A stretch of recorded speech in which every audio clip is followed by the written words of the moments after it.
എട്ടണക്ക് കത്തി വാങ്ങി കുത്തി വാങ്ങും പാകിസ്ഥാൻ എന്ന് വിളിച്ച ചിലർ ഇന്ത്യയിൽ നിന്ന് പാകിസ്ഥാനിലേക്ക് പോയി, ഭൂമിയിലെ സ്വർഗത്തിലേക്ക് പോയി. അവരെടുത്ത സ്വത്തെല്ലാം ഉപേക്ഷിച്ചിട്ടാണ് പോയത്.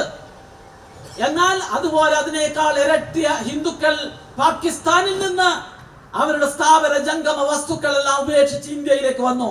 പാകിസ്ഥാൻ എന്ത് ചെയ്തു?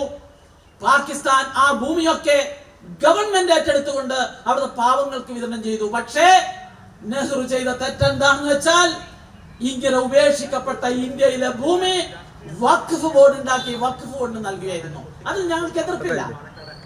പക്ഷേ ആ ഭൂമി പാവപ്പെട്ട ആളുകൾക്ക് വേണ്ടി ഉപയോഗപ്പെടുത്തേണ്ടെന്ന് നമ്മൾ ഉറപ്പുവരുത്തുന്നില്ല എന്ന് മാത്രമല്ല, വഖഫ് ബോർഡിന് പിന്നീട് ഒരുപാട് അധികാരം നൽകി.